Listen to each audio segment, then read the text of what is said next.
खुलुमबाय। दिनै गोथार बाथौ सान। बे गोथार बाथौ सानाव बयनिसिमबो दुलाराय बाथौ गौथुमनि जानानै खुलुमनाय सिबिहरनायखौ जासिहरबाय।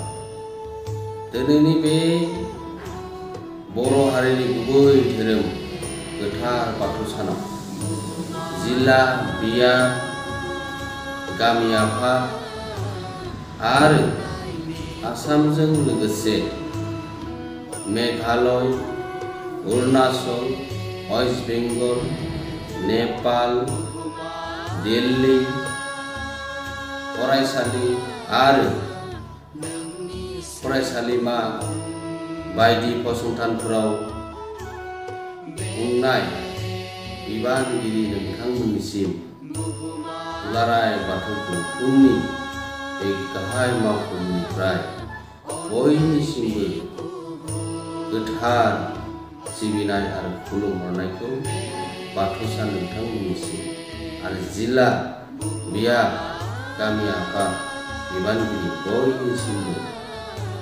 सिबिनायखौ जासिहरबाय। गोजोन्थों।